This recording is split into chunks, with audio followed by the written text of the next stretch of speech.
Assalamualaikum warahmatullahi wabarakatuh. Dan salam sejahtera untuk kita semua. Bagi kebanyakan orang, mendapatkan berat badan yang ideal adalah tujuan utama. Apalagi bagi kita yang memiliki berat badan di atas normal. Banyak hal yang bisa kita lakukan untuk menurunkan berat badan. Sebagian dari kita memilih untuk melakukan diet, sementara yang lain lebih memilih untuk berolahraga.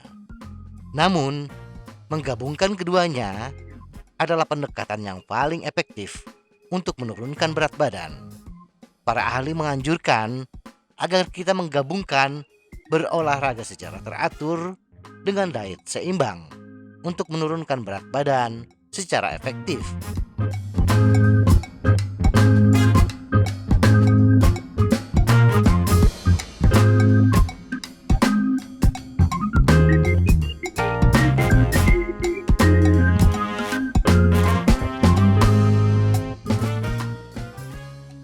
Bersepeda adalah metode yang sangat baik untuk menurunkan berat badan karena berdampak rendah, yang berarti tidak membuat sendi kita tegang dan dapat dilakukan pada tingkat kebugaran apapun.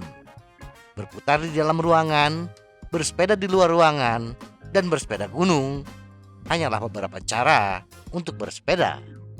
Tapi bagaimana cara bersepeda yang terbaik untuk membakar kalori? Dan bagaimana diet yang efektif agar berat badan turun? Banyak cara yang bisa kita pilih. Salah satunya adalah tips berikut ini. 1. Bersepeda maksimal 1 jam sehari. Dengan cara ini, kita tidak akan membebani tubuh secara berlebihan, dan kita akan dapat mempertahankan intensitas dan menghindari cedera. Bersepeda selama 1 jam 5 kali seminggu selama 11 minggu akan memberikan hasil yang kita inginkan tanpa terlalu membebani tubuh kita. Rutin bersepeda seperti ini bisa dilakukan oleh pemula maupun individu yang kelebihan berat badan dan memberikan hasil terbaik. Tetapi ini bukan patokan yang mutlak. Kita bisa bersepeda 15, 20, atau 30 menit sehari ketika baru memulai aktivitas bersepeda. Intinya, sesuaikan durasi dengan kemampuan kita dan secara bertahap tingkatkan durasi bersepeda kita hingga maksimal 1 jam sehari selama 5 kali seminggu atau 300 menit per minggu. 2. Diet defisit kalori. Jika kita ingin menurunkan berat badan sebanyak 5 kg, maka kita perlu membakar 38.500 kalori. Dan bila kita bersepeda dengan kecepatan rata-rata 19 km per jam, maka kita akan membakar 688 kalori setiap jam. Sehingga untuk turun sebanyak 5 kg, kita harus bersepeda selama 56 jam per minggu, atau 8 jam bersepeda setiap hari dalam seminggu. Waktu yang tidak realistis. Mungkin target waktu terlalu progresif. Nah, kalau kita bersepeda 1 jam per hari 7 kali seminggu, maka kita membutuhkan waktu 56 hari, kurang lebih 2 bulan. Agar penurunan berat badan tercapai lebih cepat, kita melakukan upaya lain, yaitu diet. Salah satu jenis diet yang efektif adalah diet defisit kalori. Diet ini akan membantu kita menurunkan berat badan lebih cepat, sambil tetap dapat mempertahankan intensitas latihan kita. Menargetkan defisit kalori sekitar 500 kalori per hari dan bersepeda 1 jam per hari, maka kalori yang terbakar adalah 1188 kalori.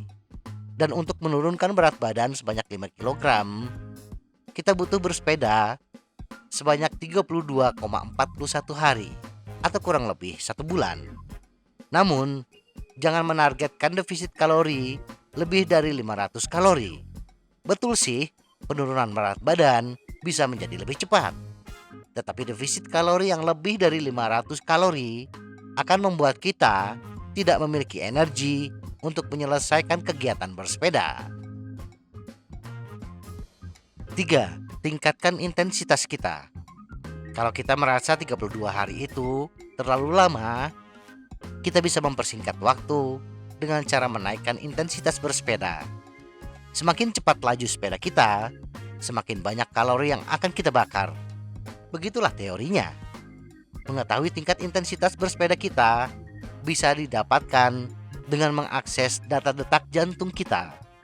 Bersepeda dengan detak jantung rendah berarti kita membutuhkan waktu lebih lama untuk membakar sejumlah kalori.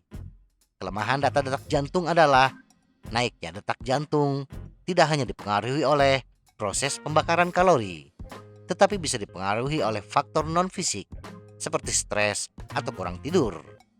Data terbaik yang bisa kita gunakan, tetapi alatnya lumayan mahal, adalah menggunakan data power atau FTP. Semakin tinggi FTP yang bisa kita kerahkan, maka akan semakin banyak kalori yang terbakar.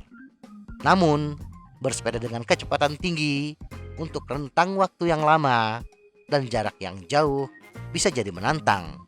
Jadi dengarkan tubuh kita dan jangan berlatih berlebihan. 4. Naik menanjak. Jika sepeda kita berada di luar ruangan, jangan menghindari tanjakan. Rangkullah mereka, karena mereka akan membantu meningkatkan detak jantung kita dan membakar lebih banyak kalori. Ini akan meningkatkan pengeluaran kalori kita sebesar 25% atau lebih, tergantung seberapa curam tanjakannya. 5. Gunakan interval pelatihan. Bergantian antara periode intensitas tinggi dan rendah untuk meningkatkan detak jantung dan membakar lebih banyak kalori. Latihan interval telah terbukti membakar 40% lebih banyak kalori daripada bersepeda dalam kondisi stabil.